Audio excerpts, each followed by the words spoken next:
Hello friends, नमो classes में मैं नरेंद्र कुमार आपका बहुत बहुत हार्दिक स्वागत करता हूं। एक बार मैं फिर से डीआई के चैप्टर में से टेबुलेशन का चैप्टर लेकर आया हूं। इसका मैं आपको एक क्वेश्चन कराता हूं, तो इससे आपको पता चल जाएगा कि डीआई में कितने वैरायटी के क्वेश्चन बन सकते हैं, और इनको मैं जीरो से बहुत एडवांस लेवल तक ले जाऊँगा। आप जो है इसको ध्यान से देखिए पूरे लेक्चर को। आपको ये लगेगा कि मैंने वास्तव में कुछ सीखा जो कि आज तक नहीं जानते थे। जो कॉमन गलतियाँ होती थी, आज से वो गलतियाँ होना बंद हो जाएंगी। तो देखिए, पहले इस क्वेश्चन को मैं पढ़ता हूँ। एग्जाम्पल है, नीचे दी गई तालिका में एक परीक्षा में विभिन्न छात्रों द्वारा विभिन्न विषयों में प्राप्त अंकों का प्रतिशत दिया गया है। याद रखना दोस्तों, प्रतिशत दिया गया है। प्रतिशत अगर ना लिखता तो क्वेश्चन का खेला दूसरा हो जाता। ठीक है, इसको कंसीडर करे रहेंगे। इस तालिका का ध्यानपूर्वक अध्ययन करके निम्नलिखित क्वेश्चनों का आंसर देना है। राइट, अब आप ध्यान से देखिएगा। एक परीक्षा में विभिन्न छात्रों द्वारा विभिन्न विषयों में प्राप्त अंकों का प्रतिशत, ये वर्ड बहुत इंपॉर्टेंट है। इससे देखिए कैसे क्या चीज़ें चेंज होती हैं। पूर्णांक दिया है, जैसे ये इंग्लिश, हिंदी, विज्ञान, इतिहास, ये सब सब्जेक्ट लिखे हैं।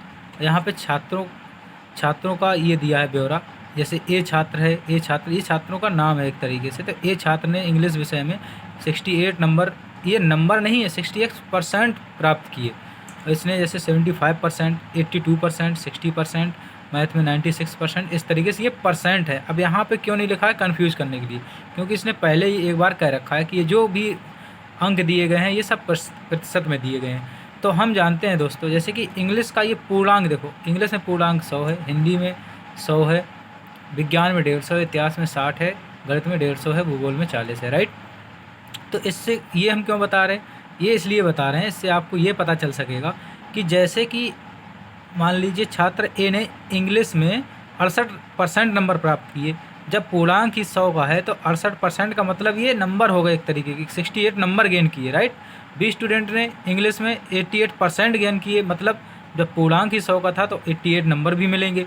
समझ पा रहे हैं कि नहीं समझ पा रहे हैं? जैसे सी ने 75 ही नंबर आएंगे, 70 आएंगे, इधर इसका इस तरीके से आएगा। हिंदी में भी उतने जितने परसेंट दिए उतने ही नंबर बनेंगे। अभी इसको देखना कैसे चेंज होता है, क्योंकि यहाँ पे भी 100 है। अब आप ऐसे समझिए कि ए स्टूडेंट ने विज्ञान विषय में 82% मार्क्स गेन किए, ना कि 82 नंबर। ये 82% है। तो आप ये समझिए, अगर ये पूर्णांक 100 का होता तो 82 नंबर उसको मिलते। क्योंकि 150 का है तो यहाँ से 82 से कुछ ज़्यादा मिलेंगे कि नहीं मिलेंगे? कितना ज़्यादा मिलेंगे? सोचिए, 100 नंबर का होता तो 82% में 82 ही नंबर बनते। अब 150 हो गया तो यानी कि 1.5 गुना ये हुआ है, तो इसको भी 1.5 गुना नंबर मिलेंगे कि नहीं मिलेंगे? तो अब यहाँ से कितने नंबर गेन किए वो उस चीज़ को आगे इम्प्लीमेंट करके देखेंगे। तो ये चीज़ समझ में आ गई। अब देखिए आगे क्वेश्चन को। सभी विषयों में कुल मिलाकर सी को लगभग कितने प्रतिशत अंक मिले? देखिए, सभी विषयों में सी को, देखो यहाँ से कितने प्रतिशत अंक मिले ये पूछा है, लगभग कितने प्रतिशत अंक मिले। तो देखो, पहले तो हम ये निकाल लेंगे कि सभी विषय में सी को कितने नंबर मिले।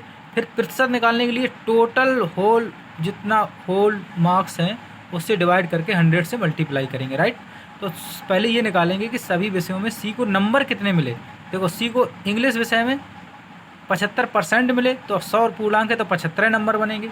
इधर हिंदी में 56 ही नंबर बनेंगे। यहाँ पे खेला चेंज होगा, यहाँ पे 150 पूर्णांक है तो ये जो नंबर आएंगे 72 नंबर नहीं आएंगे, 72% है। तो 150 में मतलब निकालेंगे तो 72 से कुछ ज़्यादा आएंगे, वो देखो निकाल के बताते हैं। तो सी का लिख रहे हैं 75 और 56, तो ऐसे ही लिख दें। देखो डायरेक्ट क्या हो गया, पेन नहीं चल रहा है। 75 प्लस कितना है सी का, देखो 75, 56 प्लस यहाँ हो गया 75, 56। अब ये 72 को 150 के हिसाब से बढ़ाना है।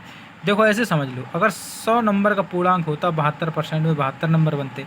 अब चूँकि यहाँ पे 150 का है तो क्या करेंगे, 150 को गुणा करेंगे, 100 को डिवाइड करेंगे, तो ये क्या हो जाएगा 72 गुणा 150 बटे 100। तो ये 1 जीरो से 1 जीरो कट जाएगा और यहाँ पे 1.5 का गुणा हो जाएगा। एक तरीके से दशमलव हटा देंगे तो 1.5 आ जाएगा। तो यहाँ पे हम क्या लिखेंगे, 72 गुणा 1.5। एक तरीके से ऐसे समझ लीजिए, ये 1.5 का गुणा क्यों किया, क्योंकि यहाँ पे 150% था। अब यहाँ पे 100% था तो हम चाहते तो 1 का गुणा कर देते। समझ पा रहे हैं कि नहीं समझ पा रहे हैं? तो डायरेक्ट उतना ही आ जाता। इसी तरीके से सी का ले रहे थे, 72 हो गया, 72 गुणा 1.5। अब यहाँ पे 75 गुणा देखो, अब 16 टोटल मार्क्स 60 है, उसमें से 75% गेन किए। अगर 100 होता तो 75 मिलते, 60 नंबर पूर्णांक ही है तो 75 से घटेंगे कि नहीं घटेंगे।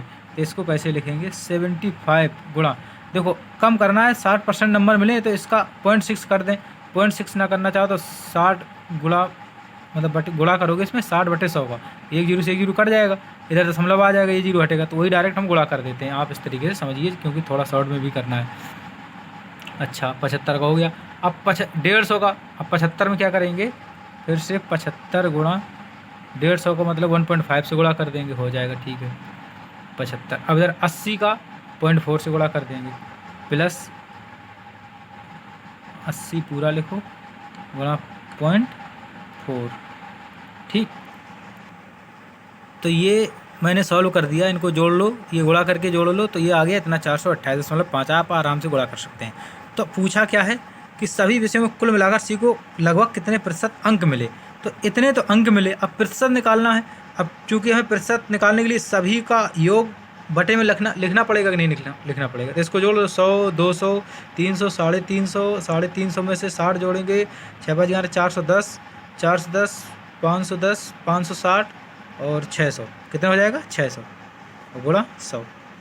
2 जीरो से 2 जीरो कट जाएंगे, 6 का भाग दे दीजिए, तो यहाँ पे आ जाएगा 6 7 42 और 6 कम 6 और इधर बचेंगी। अब इसी से अंदाज़ा लग जाएगा 61 आ रहा है, सॉरी 71 आ रहा है, तो 71% आंसर हो जाएगा। ये क्वेश्चन में थोड़ा टाइम लगा क्योंकि बहुत अच्छे से टेबल बतानी भी थी। अब आगे तुरंत होते चले जाएंगे। इसमें मैं आपको होमवर्क भी दूंगा, आप प्रैक्टिस करिएगा, अगर नहीं आता है तो मैं अगले वीडियो में बता दूंगा। बी के अंग्रेजी तथा गणित में प्राप्तांकों का योग, देखो इतना पहले सॉल्व कर लो। बी के अंग्रेजी तथा गणित में प्राप्तांकों का योग पूछ रहा है, तो कितने अंक प्राप्त हुए पहले वो निकाल लीजिए। बी के अंग्रेजी तथा गणित, देखिए बी का अंग्रेजी, देखो यहाँ पे परसेंट और नंबर बराबर रहेंगे तो 88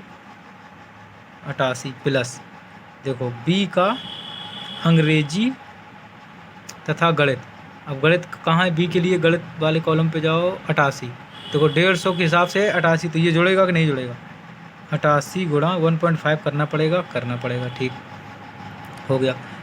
बी के अंग्रेजी तथा गणित में प्राप्तांकों का योग तथा एफ के इन विषयों में प्राप्तांकों के योग में कितना अंतर है।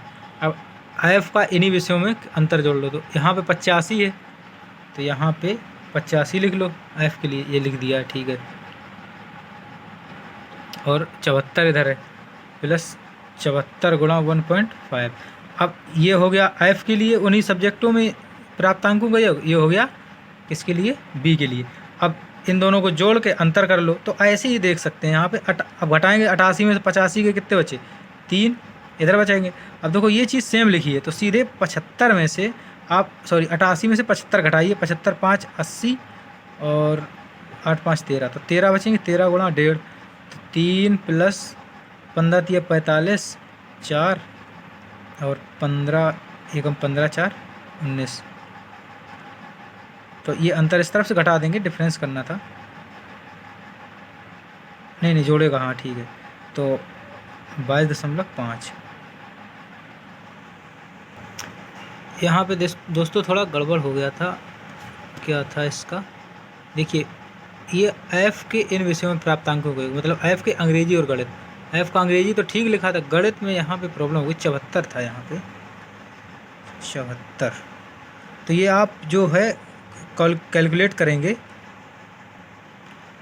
तो जो है 71% के आसपास आएगा, 71 नंबर, परसेंट क्यों, ठीक, सॉरी 71 नहीं आएगा, ये आएगा, इसको और इसको सॉल्व करेंगे तो ये आएगा 24, राइट। इस तरीके से ऑप्शन नंबर ए सही हो जाएगा। तीसरा देखिए, ई के भूगोल के प्राप्तांक उसके हिंदी के प्राप्तांकों का कितने प्रतिशत है। देखो ई का भूगोल देख लो, ई का भूगोल माने लास्ट में 75, प्राप्तांक नहीं ये परसेंट है किसका, 40 का, तो 0.4 करना पड़ेगा गुणा, ठीक हो गया। ई के भूगोल में प्राप्तांक उसके हिंदी के प्राप्तांक का कितने प्रतिशत है, उसके हिंदी का, ई का हिंदी देखो 60।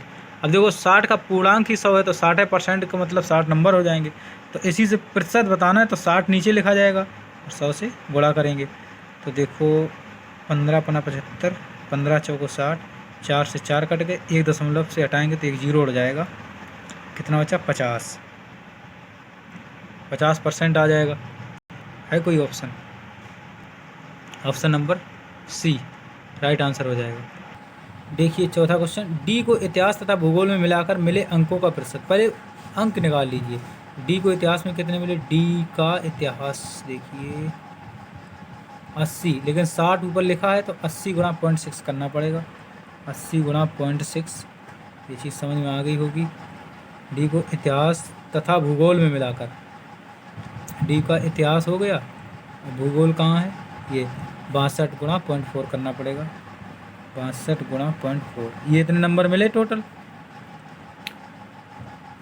मिले अंकों का कितने प्रतिशत है? प्रतिशत निकालने के लिए उसी के पूर्णांक से भाग देंगे। डी का इतिहास तथा भूगोल, डी का इतिहास कहाँ था? इसका पूर्णांक कितना था? 60, 40, 100।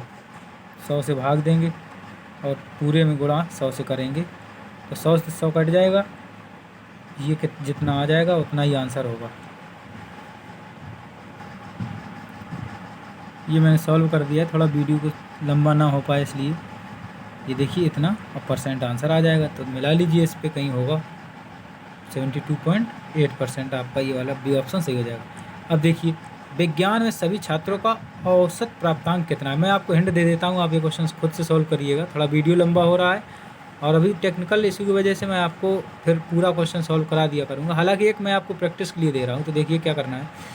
विज्ञान में सभी छात्रों का औसत प्राप्तांक, पहले वर्ड को समझिए। विज्ञान में, विज्ञान विषय पे जाइए। कहाँ है विज्ञान? माने ये सभी छात्रों का, सभी छात्रों को निकालना, यानी सबको, छात्रों का औसत प्राप्तांक कितना है। पहले तो प्राप्तांक निकालिए। प्राप्तांक निकालने के लिए 82 गुणा 1.5, 85 गुणा 1.5 सब करेंगे। तो ये एक काम कर लीजिए, पहले सबको जोड़ लीजिए और गुणा 1.5 कर दीजिए तो 1.5 हो जाएगा। अब ये कितना तो प्राप्तांक निकल आएंगे, ठीक है। उसके बाद औसत निकालना है, तो कितने छात्र थे? 1 2 3 4, ऐप का मतलब 6 होता है, रीजनिंग में पढ़े होंगे।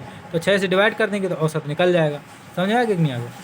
ठीक है दोस्तों, इसी के साथ गुड नाइट। आराम से ये पढ़िए, वीडियो देख लीजिए। तब तक के लिए थैंक यू सो मच। अगला वीडियो कल आएगा।